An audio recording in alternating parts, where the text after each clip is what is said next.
Welcome to It's All About the Questions, where learning to ask the right questions can help you achieve lifelong success. Now, here to help you ask all the right questions is award-winning author, international speaker, and business strategist, Laura Stewart. Good morning, afternoon, and evening, everyone from around the world listening on iHeartRadio, or if you might be listening in the podcast on iTunes, Stitcher, Google Play, or iHeartRadio itself.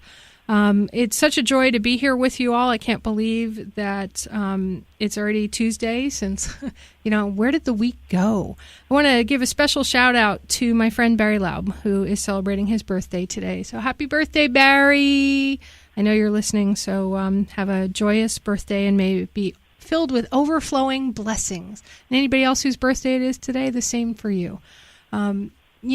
This show is one of my blessings, and what makes it such a blessing is you, the listeners, and my guests, because my guests, I hear every week from all of you listening to the show how my guests help you shift your perceptions and change the way you're thinking about things, and how you learn new questions and get exposed to whole different ideas. I had somebody who heard the show last week from Sue Hitzman from Melt, who was in Hawaii, and now they're looking for Melt classes in Hawaii, and somebody in Chicago and Michigan and all over in Europe and stuff, saying, I'd never heard of it. I want to find out how to get out of pain. So that's the power of radio. That's the power of the podcast that comes afterwards.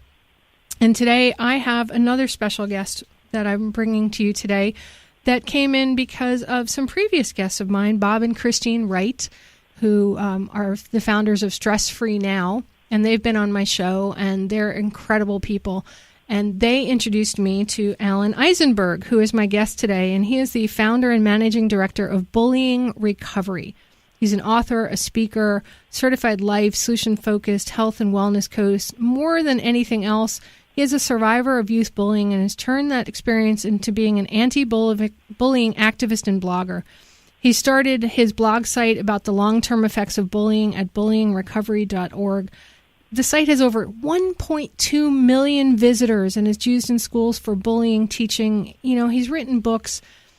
Bullying is not what we used to think it is. It goes to so many different levels now. So I thought it was really critical to have Alan on the show today. So Alan, thank you so much for being on the show today.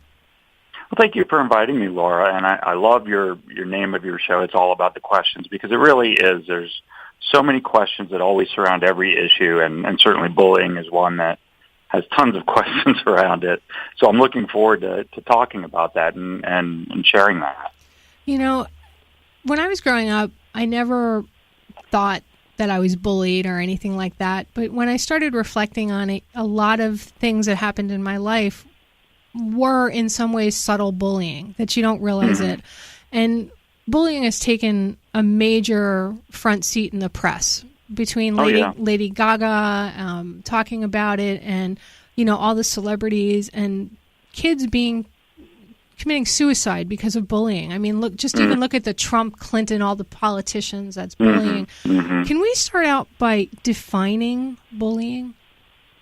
Yeah, and bullying by definition, and this gets a little interesting, is the overpowering of one person over another using tactics and belittling methods to do that, and also separation. So, a big part that we don't really think about when it comes to bullying is they're separating out the victim or the survivor, as I like to say now, and really it's a very personal level issue.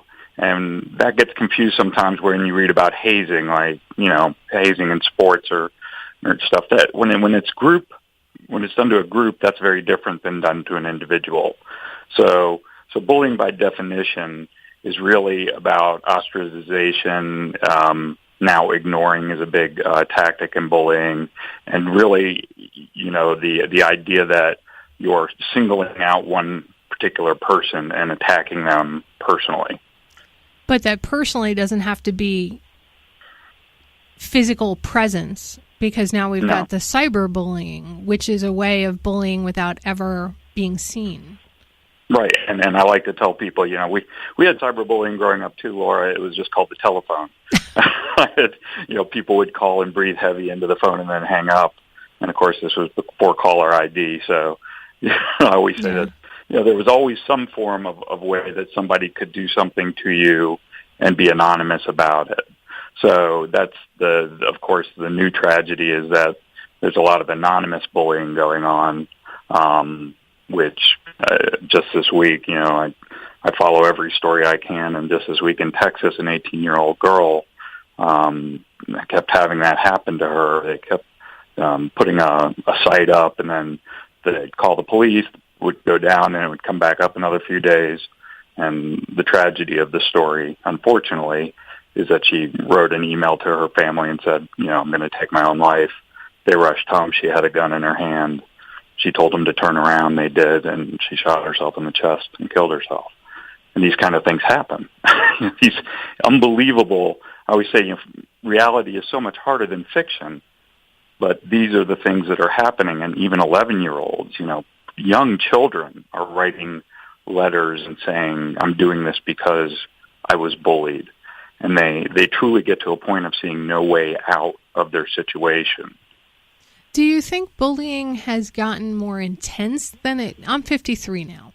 Mm-hmm. And, I remember certain things that happened in school, but I do remember the principal and the teachers at the first sign of anybody doing anything that you would call bullying back then. I mean, the school I went to, PS 29 in Yonkers, New York, they shut that right down. Same thing in my high school. Is that not happening now, or do you think there's something else going on that the press is building it up? I just don't understand. It seems to be a much bigger issue now. Yeah, it's funny. When I started working on this issue in 2007, you would have been hard-pressed to find news about it. And I had no idea of that. That's why I started Bullying Recovery. And I started by writing my own stories down because I felt that children and young people needed to know that an adult still thinks about these things. Because I felt like one of our problems is, and as a parent I know it was a problem even to do, is to admit that you were, you had this happen to you because you feel weak. You feel like, you don't want to show that to your kids or other adults that you were this person that was bullied and handled. But what we see and what you see, is that it was there. I don't think anything has changed. Certainly attitudes have changed where when I grew up it was more kids being kids and that philosophy that it's just a rite of passage of life. I don't think we think that way anymore, finally. But that, it's also prevalent. It's also something, I say is human nature, and we're not going to stop it, which is why I talk about bullying recovery and not, to say I do anti-bullying activities.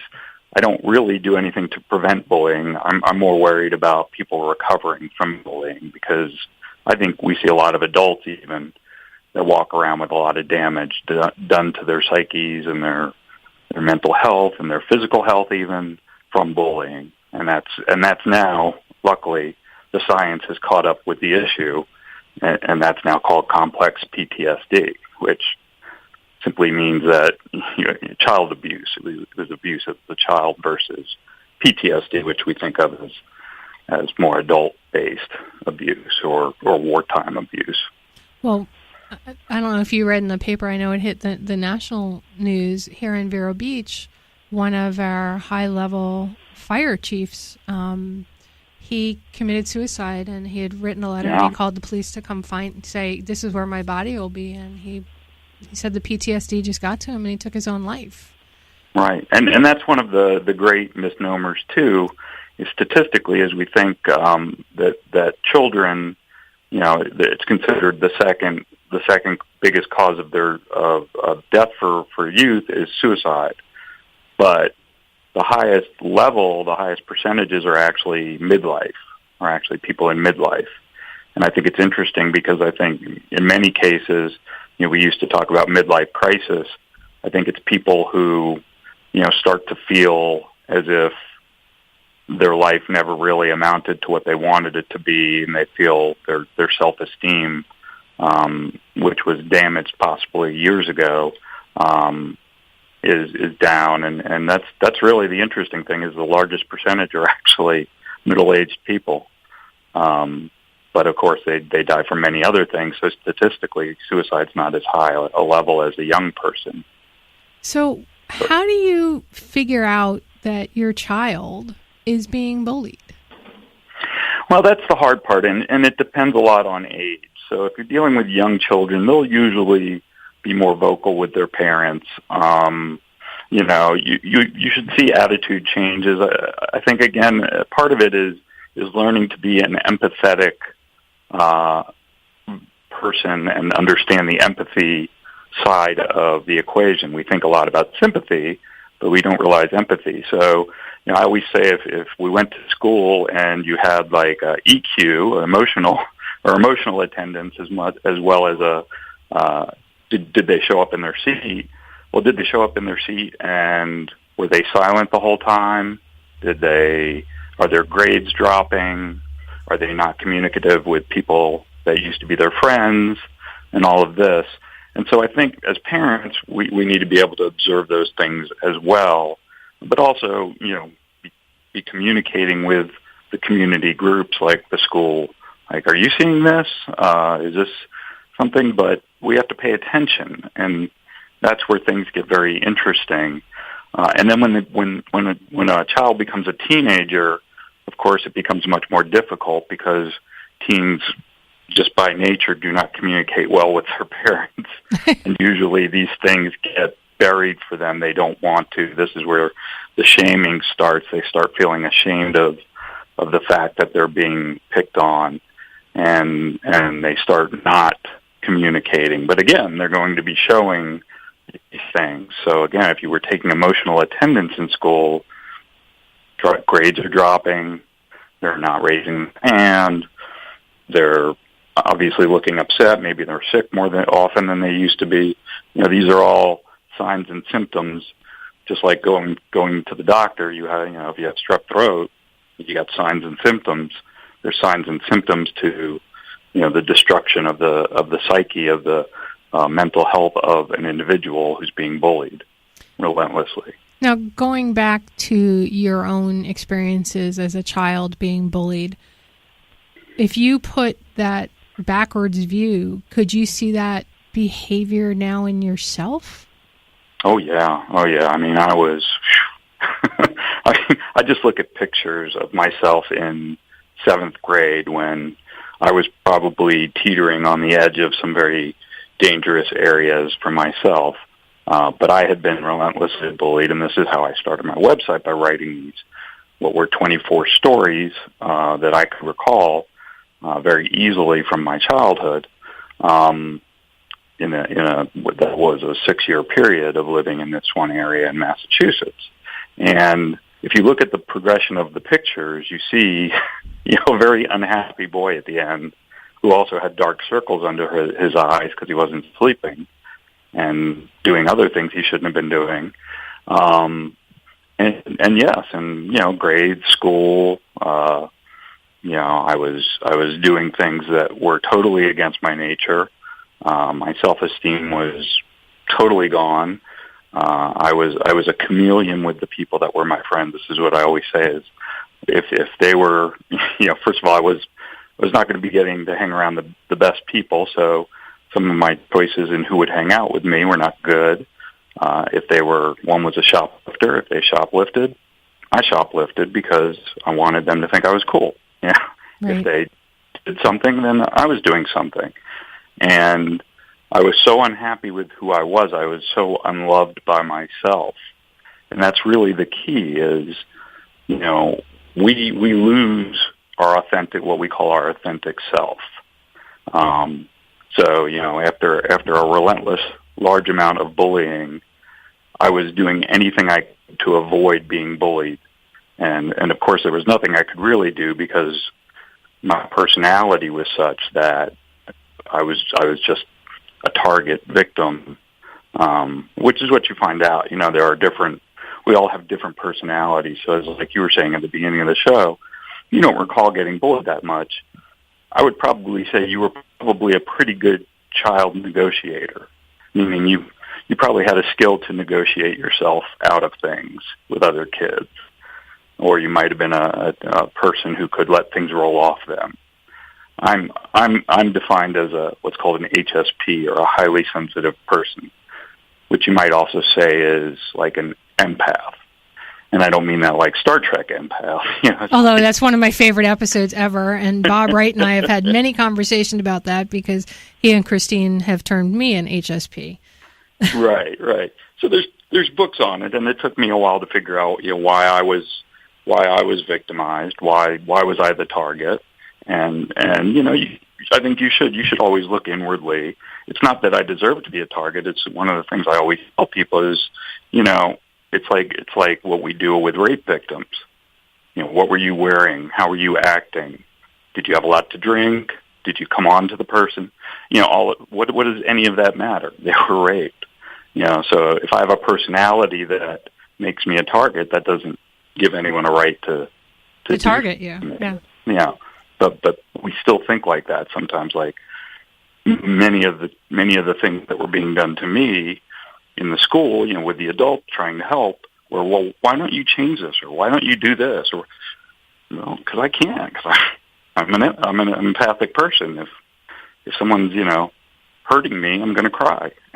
Can't help it. It's like So it was one of those. It was one of those things where I think we don't.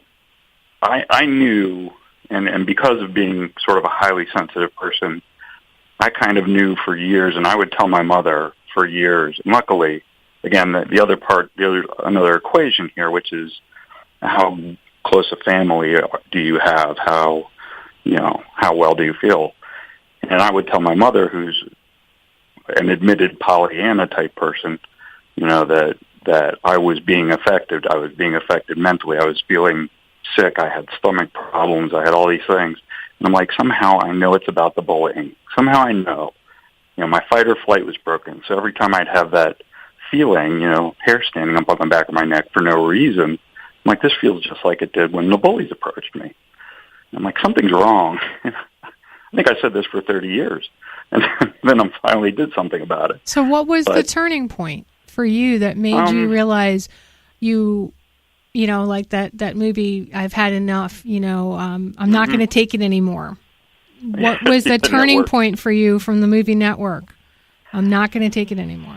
I think truly when the internet, I majored in communication studies. I believe in broadcasting. I believe greatly in the internet and our ability to communicate like we're doing today with people that may be going through things that or may not know answers to certain things that we can offer them. And so for me, once sort of the internet hit the point where I decided I had a subject I wanted to write about, and I can't really recall exactly. Well, yes, I actually can. Two things happened. One was Columbine, Colorado, and even though that the end result of the investigation doesn't say that the boys were bullied, it bothered me, and stories of bullying did come out of that issue.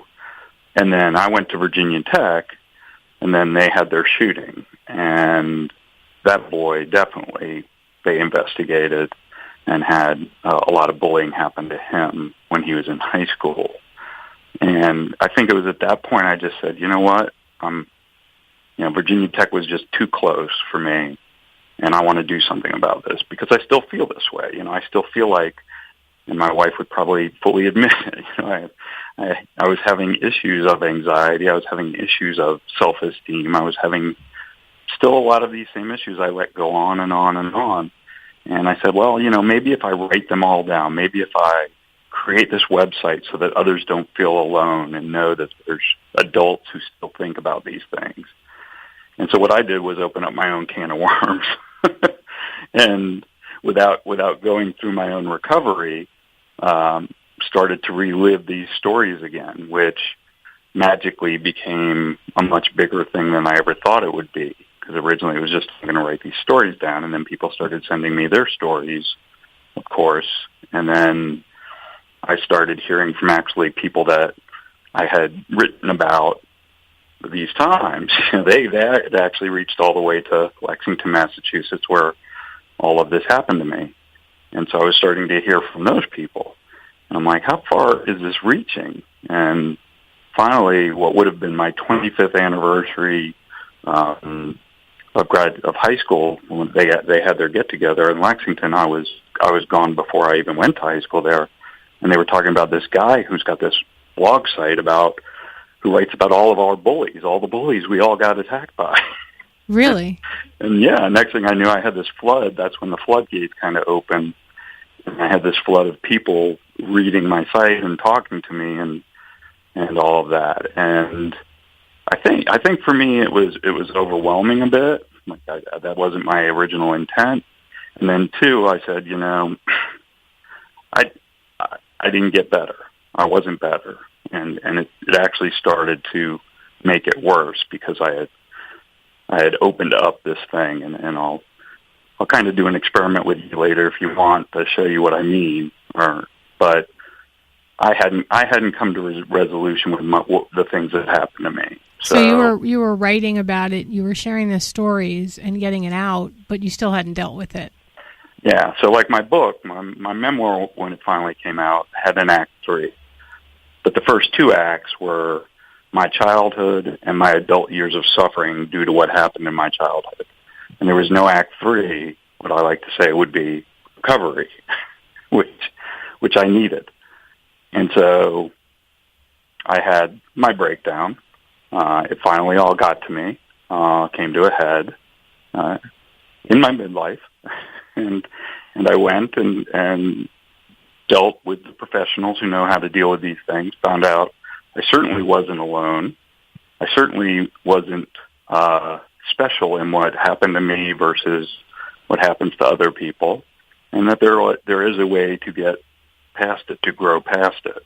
And I did a 180 on my life, changed everything, changed the way I thought, started living in a more mindful manner, letting go of the past, and looking forward to the future, which is at which point, now that's why I went into coaching, because coaching is about taking you from the present to the future.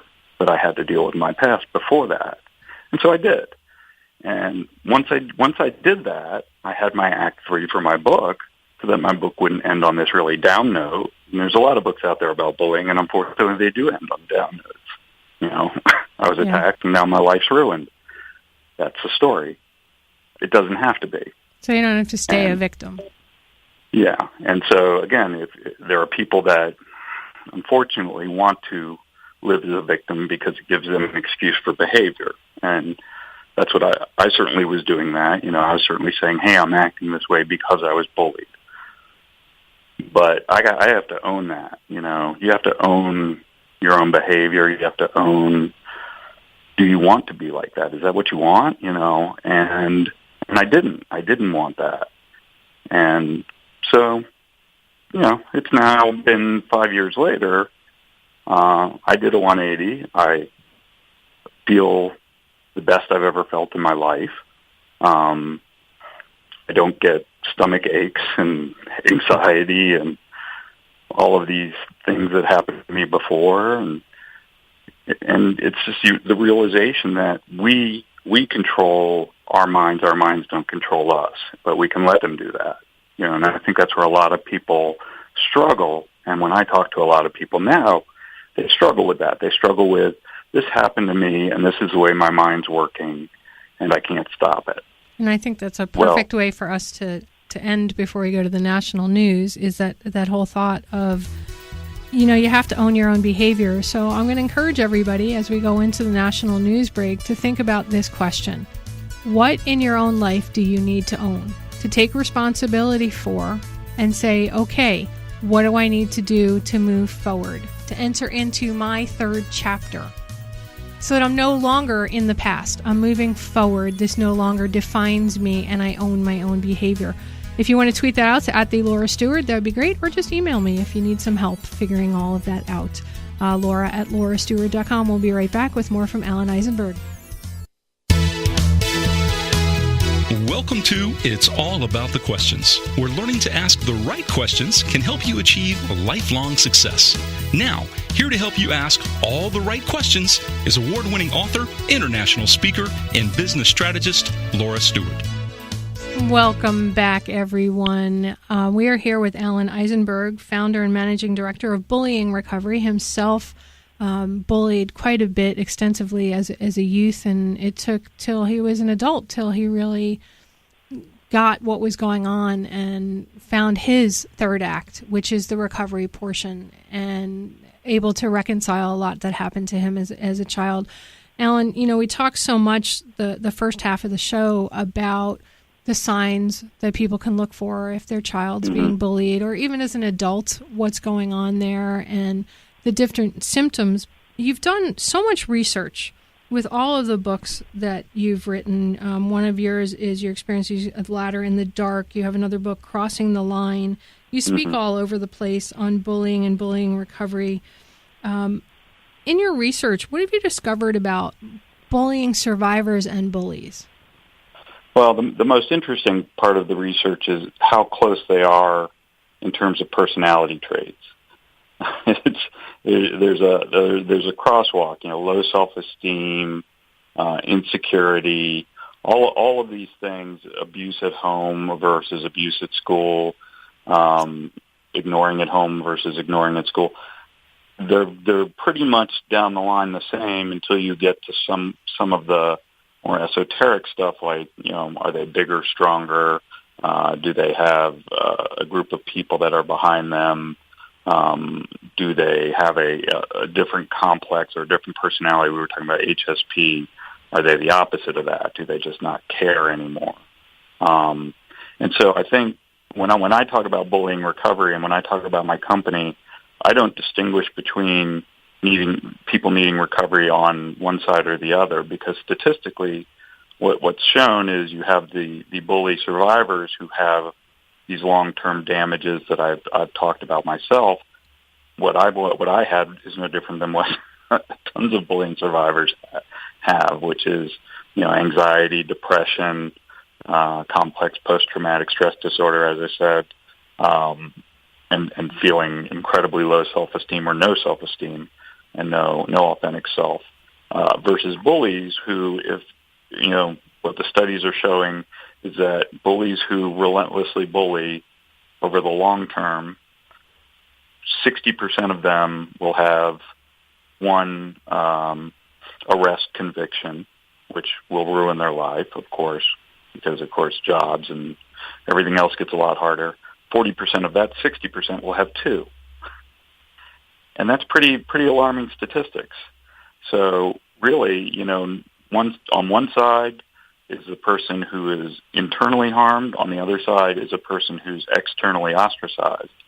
And of course, a bully as a youth who doesn't get any help becomes that bully manager you have at work, or that bully neighbor you have in your complex. We don't always change, and personalities are personalities. I have several people I know that are victims of domestic abuse. And when you look back in their past, you on the surface, it doesn't seem like this person should ever have allowed themselves to become a victim of domestic abuse, because they always seem like such strong people. Does it always track back to something that might have happened in their childhood, or what is it that allows, say, I know we talk mostly about youth right now, but an adult, you don't necessarily think domestic abuse? Yeah, I'm actually, as I've continued on the journey of doing the bullying research, workplace bullying has gotten huge, and so has familial bullying, where a family member, whether that's a brother, a father, a spouse, is a huge area. Is probably the next thing that's going to be the breakthrough. We talk about youth bullying now. I think that's our next breakthrough, is really talking about the adult bullying. But I think what happens as an adult, it could have to do with personality. Certainly I'm still a HSP. I'm still can be affected by the things around me. But really, what you can start talking about as an adult is, are they trapped? And what do I mean by trapped? A lot of us feel, like if you have a boss and the boss is bullying you, you got to get a paycheck. I mean, I got 2 kids. I got to pay for their college. I got to pay for their life. I can't afford to lose my job. That's a trap. I got married, and if I get divorced, what do I lose out of that? That's a trap. And so I think we can start feeling these traps surrounding us instead of sort of other things as kids, where we feel like we're a little more sensitive as children in terms of, we see the world in a very small piece. As we get older, we see this bigger timeline of life, and then you're in this point, and you can feel like, I can't get out of that. Like I know a lot of people, again, they're in domestic abuse marriages. I won't say who, but someone very close in my family, and they've just reconciled that this is their life, and we talk about it. I talk to them; they know it, but they're just are afraid to do anything about it, or they have their own self-esteem issues. This particular person, who they're still working it out. They still feel like, well, this is the best I could do, and so they're afraid. It becomes a fear thing. All of the things that are going to have to change. They won't have money. They won't have that income. Maybe it's a retirement. Maybe it's the kids. They're worried about losing their kids, right? There's so many other aspects when we're adults, and that's part of the problem. Is there's great books out there about business, and when you should let someone go who might be your best employee technically, but they're a horrible employee culturally. Well, the same thing's true in our relationships. You could be with a doctor, right, and they make great money, or a lawyer, but they could be an abuser. And so are you there because of the money? And are you sacrificing your happiness, your life? And where's that coming from? I'm not sure that that's been studied as much as it might be in the future, but it's an interesting point as to whether it stemmed from earlier days or not, or it's just part of the fact that they feel this trap. And that's what we talk about as adults a lot, is feeling trapped, particularly in workplace bullying situations. Well, and it sounds like that's very much a parallel to the childhood bullying. They feel trapped and they feel suicide or something else is their only way out. So what are some steps? What are some things that, if somebody's being bullied right now, whether they're a child or an adult, what are some things that they can do right now to help themselves? Well, the first thing that you should always do is talk to a trusted person. When you're feeling this way, trust becomes a very delicate issue, and there are of course trusted people out there. But part of my mission in my company is to help people who would be those trusted people, mentors, counselors at school administration, even adults in the community, learn to recognize, when a child comes to you, when someone comes to you, how to be empathetic if you can be, or at a minimal sympathetic. And I think that's the first step, is that you have to pay attention. And if they're not coming to you, then I go back to looking for those signs and having awareness. But the first thing is to get them a support mechanism, because that's where the danger lies, is when there's no support, when there's nobody watching, there's nobody paying attention. And it's hard to say it, but there are parents who just don't pay attention to their children.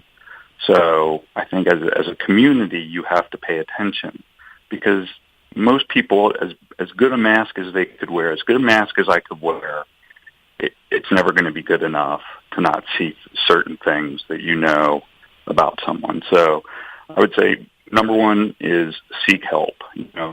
Whether there's a suicide hotline, of course. There are tons and tons and tons of people like myself, and of course anyone can contact me, who want to help you, want to give you good direction to get the help that you need. And with that comes, the hard part, which is you have to want to have the help. You have to want the help. And that's the sad part. That's the scary part, is when someone gets down to the point of suicide, or, as I even say, of school violence, of bringing weapons to school, which is another aspect of this thing. When it gets down to that, it's become almost too late. You have to really be ahead of it, and we have to realize that this is the things that go on. Like, we have to have those tough conversations, what we refer to as really, really hard conversations with our children. And they may or may not respond depending on their age to you.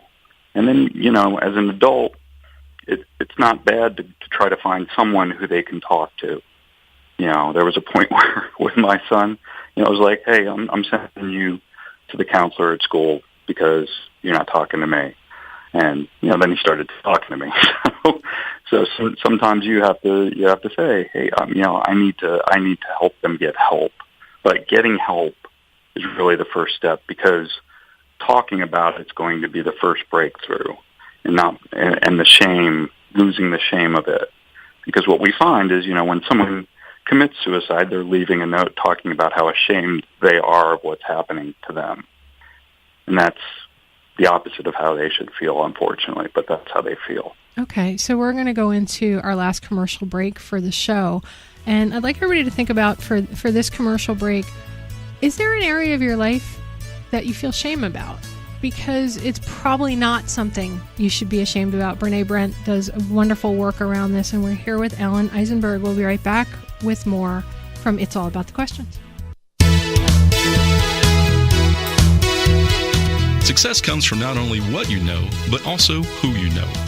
Welcome back to It's All About the Questions with award-winning author Laura Stewart. So when Alan and I were talking during the commercial break, I realized that I made a slip of the tongue. I said Brene Brent instead of Brene Brown, who wrote all the amazing books, Rising Strong and whatever. And the reason I did that slip is a dear friend of mine, Renee Brent, wrote a fantastic book called How Big Is Your Butt, B-U-T. And she talks about a lot of these similar topics and how you can shift out of your butt and your victim and all of that other stuff. And so, Renee, if you're listening, hey, there's a plug for your book, because I think it's a book everybody should read. And it's 99 cents on Amazon right now on Kindle. She's doing a special holiday thing so people can get the help they need. So, Ellen, in talking about Brene Brown and the work that she does around shame, and we were talking about a couple of different things during the commercial break, one of them being sympathy versus empathy. Yeah. Let's take that on air with everybody and go into that conversation. Right. I think this is really one of the most critical things, because, again, what you're dealing with when you're dealing with a bullying survivor, or even a bully, again, as we talked about, they both have their own damaged areas that they're dealing with, is the real difference between sympathy and empathy. And I think it's really important. And as a practicing coach, I believe this too, whether it's therapy, coaching, or psychiatry, or anything that you might go find someone, as we were talking about finding someone to help, is to try to find someone who's empathetic to what you're going through. And that means that they understand, because they've gone through their own things. Now, it might not be exactly like you, but obviously someone who's conquered depression is really good to talk to if you have depression, because they've been down that hole. And Brene Brown has this wonderful video right on YouTube. If you look up Brene Brown, Sympathy, Empathy, that sympathy pushes people away and empathy brings people together. And what she means by that, and what I believe also about that, is that, if you're in a dark place and you Bladder in the Dark is about this hole that I dug and buried these memories in. So it was funny in this video, she has someone fall into this dark place. The empathetic person and the character in the story comes down and says, listen, I've been there. I know there's nothing I can say other than, I'm here for you and I understand. And then the sympathetic character, she says, is always trying to paint a silver line around the dark cloud that the person has. Like, oh, this is too bad you feel this way. And the person will say, the person with the depression or the sadness, will say, my son's getting bad grades at school, and at least your daughter's a straight A student. And then one of it was, I had a miscarriage. And it's like, well, at least you can get pregnant. That's the sympathy answer, right? And it was funny because I actually, in my life, we had a dear friend who lost their 9-year-old boy, who was just a wonderful mother. The 9-year-old boy died in an accident. She had 4 other children.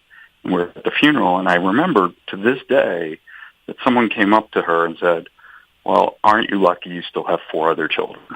Oh. It's like, that's what we do, and so the difference between trying to be you can't fake empathy. So the one thing I always say is you have to be careful when you do deal with people who are in delicate emotional states and not try to be sympathetic, right? Because that's very disengaging, and that's very, you don't mean to be hurtful, right? You're trying to make someone feel better, but you really don't have the tools in your toolbox to do that. So, like, if someone came to me and said, I want coaching, and this is my problem, and I've got no awareness other than sympathy to that problem, I'll usually try to find another coach who could have empathy with them, because they're going to get a lot more out of that. And I think that's important, that we, it's almost like we have to teach empathy, and we have to make people realize what it is, because I think a lot of the times we confuse sympathy and empathy, right? I think that we don't see them as two completely different things, and that we think we should be sympathetic when really what we need to be is more empathetic. It's like a point of reference. You need to understand where the person's coming from, or have something that's sort of relatable in order to better help them through whatever they're going through. Okay. Right. Like when people are depressed, they usually don't want to go anywhere and do anything. And for someone to keep hounding them sympathetically and say, oh, come on, get out of bed already, and let's go take a walk, let's go do something. I mean, it's a terrifying proposition for someone with depression when you say things like that. If you want to climb into bed with them and talk to them, they would love that. But they really, you have to understand what they're feeling. And what they're feeling is their mind is telling them they have to be like this, but they don't want to be. They do want to get out of bed, but they can't. So as one of my clients said to me, she said, Laura, why I love working with you is because you meet me where I'm at and one step above where I'm at, and you help me move out of where I'm at in a way that doesn't put my walls up. Yeah. And, that's what you just said struck the other thing that I learned is I was thinking, it's kind of like, how do you think? Do you think pessimistically, glass half empty or glass half full? Well, these are true things. I mean, the way people think, I think my mom explained it to me the best when I was actually interviewing her for my first book. She said that she went to a meeting and they have topics at their meeting. And this is why earlier I said my mom's like a Pollyanna. This is the way she thinks. The meeting was, when someone doesn't like you, do you say, what's wrong with me or what's wrong with them? And the answer to that question would tell you a whole lot about yourself. And I thought, that is so powerful. It's incredibly powerful. Because I was certainly a what's wrong with me person, and didn't even take into consideration, again, empathy. What's wrong with them? Maybe there's something going on in their life. And maybe, but as a child, of course, I'm not going to be thinking like that. But that's something we need to start to realize we have to ask. And then how do we make that change to start thinking what's wrong with them instead of thinking what's wrong with me? I don't spend a day now thinking anything's wrong with me. I am who I am, and I'm very happy about who I am. But it didn't happen overnight, So one of the first things that I did, and one of the things you were just cueing me on, is to break the cycle of sort of this glass half full, glass half empty thinking. What I decided, what I kind of came up with was, you hear life is a journey. You hear this all the time. We're born, and then we have kids, and then we don't have kids, and we work, and then we retire, and then we get old, and then we die, right? And that's life. That's not life. Life are these little journeys that happen, and they have beginnings and endings. You know, you're born, and then you're a baby, and then you're not a baby. And then you go to school, and then school's done. And then you might maybe go to college, maybe you get your first job. But if we don't allow for these endings, if we don't allow for us to have small journeys, and each one being different, that's when we get stuck. And so like we were talking about earlier, when it comes to adults and why they feel trapped, because they don't realize that journeys can end and new journeys can begin, and that life is not about happiness, it's about contentment. And when I say contentment, I mean just what you think. If you got 50% happiness and 50% sadness, that's contentment. That's life. And we have to accept that that's the balance of life, the yin yang, if you want to call it that.